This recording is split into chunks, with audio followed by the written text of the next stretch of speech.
اعوذ باللہ من الشیطان الرجیم بسم اللہ الرحمن الرحیم۔ قرآن کی نگاہ سے دشمن شناسی ہمارا موضوع ہے، اور ہم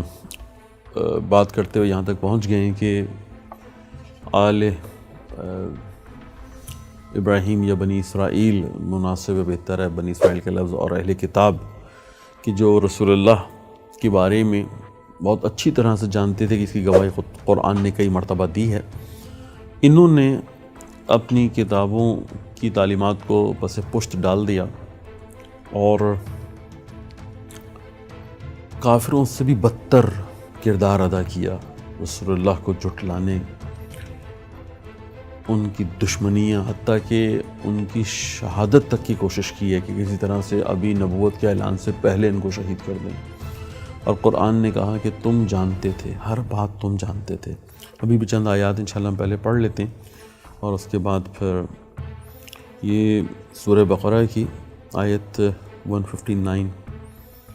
سورہ بقرہ، بسم اللہ الرحمن الرحیم۔ ان الذین یکتمون ما انزلنا من البینات والہدی من بعد ما بیناہ للناس فی الکتاب اولئک یلعنہم اللہ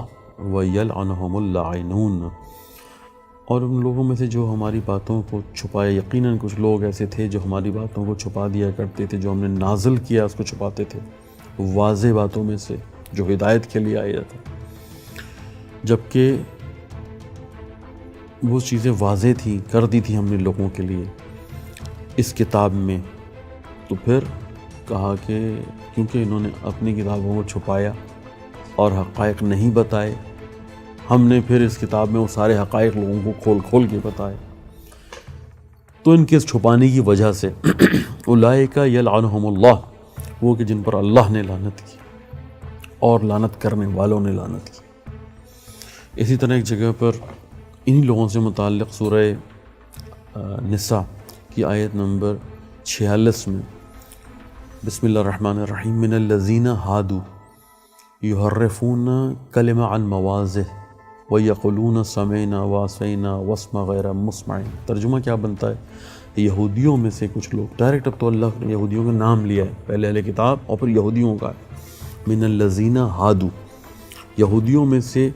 کچھ لوگ ایسے ہیں جو کلمات کو ان کی جگہ سے بدل دیتے ہیں، یعنی تحریف کا کام ان کا ہی ہے۔ قرآن میں یہ لفظی تحریف نہیں کر سکے، لیکن ترجمہ اور تفسیر کی تحریفوں میں ان کا بڑا کردار ہے۔ ترجمے اور اس کے بعد تفسیر، ان کی تحریموں میں بڑا کردار ہے ان کا۔ یہودیوں میں سے کچھ ایسے، یہ میں پوری آیت کا ترجمہ پڑھ دیتا ہوں، بہت اہم باتیں یہاں پر قرآن نے اشارہ کیا کہ یہودیوں میں سے کچھ ایسے لوگ ہیں جو کلمات کو ان کی جگہ سے بدل دیتے ہیں، اس کو ہم کہتے ہیں تحریف، اور کہتے ہیں ہم نے سنا اور نہ مانا، اور سنو تیری بات نہ سنی جائے، اور اپنی زبان کو مروڑ کر دین پر تان کرتے ہوئے کہتے ہیں رعینا، اور اگر وہ کہتے ہیں ہم نے سنا اور مان لیا اور سنیے ہم پر نظر کیجئے، تو یہ ان کے حق میں بہتر اور درست ہوتا، لیکن اللہ نے ان کے کفر کے سبب ان پر لعنت کر رکھی ہے، اس لیے سوائے تھوڑے لوگوں کے وہ ایمان نہیں لاتے۔ اب یہ لعنتوں والی بات میں نے دونوں آیتیں جو پڑھی ہیں، سورہ بقرہ کی آیت نمبر 159 اور سورہ نساء کی آیت نمبر 46، یہ لعنتیں حضرت موسیٰ علیہ السلام کے زمانے سے، غضب کی باتیں، مغضوب علیہم والی باتیں، اور پھر ایسا ایسا عذاب نازل ہونے والی، اور پھر یہ لعنتوں والی آیتیں پھر تکرار کے ساتھ ہیں بنی اسرائیل اور اہل کتاب کے لیے۔ قرآن نے انصاف سے کام لیا ہے کہ جن لوگوں نے ایمان لے آئے، جو لوگ کم سے کم ایمان چلے رسول اللہ پہ لانے کے بعد کتاب کو قبول نہیں کیا، لیکن پھر بھی جو مشترکات تھے جو ابراہیمی ادیان کے مشترکات تھے ان پر عمل کرتے رہے، تو اگر ابھی بھی یہ وہ جو حقیقی تورات اس پر کچھ عمل کر رہے ہیں، تو اللہ نے ان کا بھی ایک مقام رکھا ہے، ان کو بھی جگہ دی ہے۔ لیکن یہ بات اکثریت کی ہو رہی ہے، اکثریت نے پس پشت ڈال دیا ان تمام موضوعات کو، تمام باتوں کو جو ان کی کتابوں میں موجود ہیں یا کم سے کم تھیں۔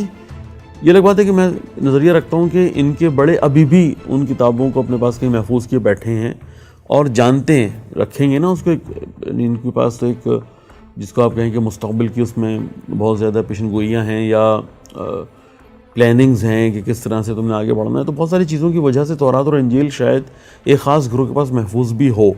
لیکن عمل وہ شیطانی ہی ہے. یعنی مراد یہ ہے کہ اس کو استعمال کرنا ہے انہوں نے تباہی کے لیے، دنیا کو برباد کرنے کے لیے، ادیان کو تباہ کرنے کے لیے، کتابوں کو آسمانی تحریف کرنے کے لیے، اسی طرح سے جناب حکومت مضبوط اپنی کرنے کے لیے اور لوگوں کو گمراہ کرنے کے لیے. تو اکثریت استعمال اس لیے کر رہی ہے. تو بہرحال قرآن نے مسلسل کہا کہ کیونکہ تم نے ہماری باتوں کو نہیں سنا، تم نے ہماری باتوں سے اثر نہیں لیا، تم نے طے شدہ موضوعات تمہاری کتابوں میں جو کچھ تھا ہم نے تصدیق کی، تم نے ہماری تصدیق کرنی چاہی تھی لیکن تم نے نہیں کی، تو اب اللہ کی لعنت ہے. اور یہ لعنت والا میں نے کہا کہ یہ پھر ایک سلسلہ ہے جو شروع ہو گیا. خوب، یہاں سے پتہ چلتا ہے کہ انہیں سب کچھ معلوم ہے، اور بچپنے میں ہی اس شخصیت کو انہوں نے یہ طے کر لیا کہ شہید کریں گے. اور پھر پہلے عبد المطلب اور بعد میں حضرت ابو طالب علیہ السلام، ان شخصیات نے بچا لیا. اور پھر آپ کو معلوم ہے کہ پھر جب اعلان نبوت ہو رہا ہے،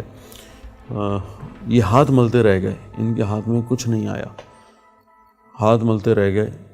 کہ یہ آ بھی گئے نبی، اور انہوں نے اعلان نبوت بھی ہو گیا ہے، یعنی بعثت نبی بھی ہو گئی ہے، اور مکہ ہی کی سرزمین ہے. لیکن انہوں نے پھر پوری کوشش کی کہ ان کے ماننے والوں کی تعداد نہ بڑھے. یہاں معاہدے کر لیے، یعنی باقاعدہ مدینے کے اور اطراف میں رہنے والے یہودیوں نے مکے کے بت پرستوں کے ساتھ معاہدے کر لیے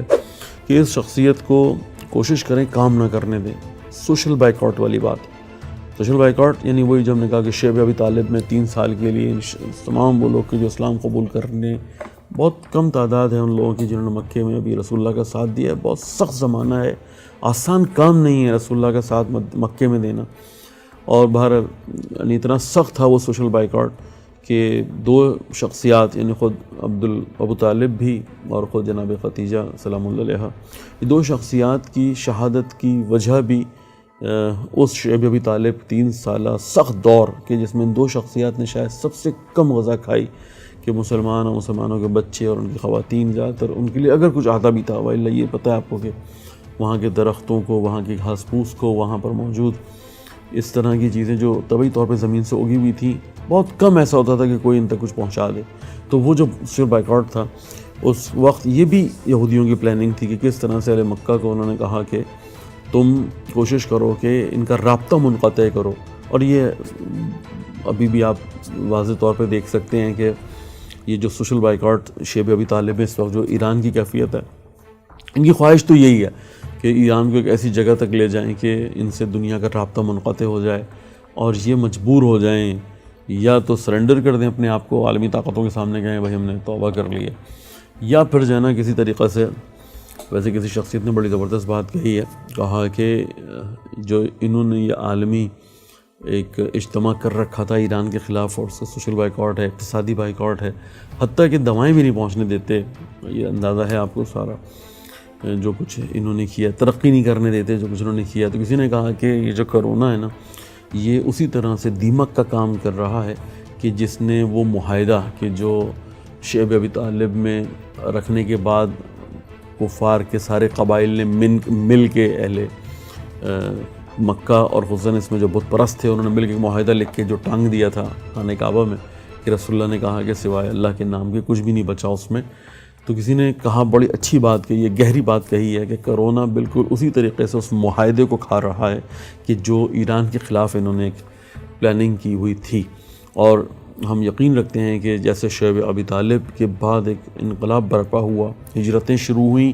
اور پھر مدینے میں ریاست جس کو ہم انشاءاللہ عالمی حکومت کے قیام کا پہلا قدم کہتے ہیں، ایک انقلاب برپا ہوا، اور پھر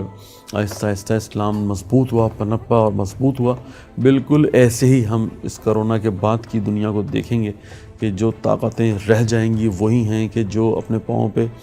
یعنی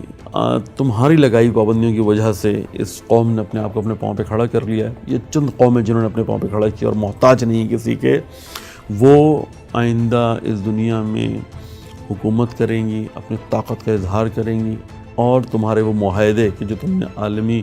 طور پہ ایران کو محدود کرنے کے لیے کیے تھے وہ سارے کے سارے کرونا ہی کھا جائے گا، یعنی آج کی دیمک جو ہے وہ اس کو کھا جائے گی، اور سوائے اللہ کے نام کی کچھ باقی نہیں رہے گا۔ تو ابھی فی الحال ہم اس بات کو یہاں روکتے ہیں انشاءاللہ، اور یہاں سے لے کے پھر گفتگو کو آئندہ آگے بڑھائیں گے۔ بہت شکریہ، اللہ حافظ۔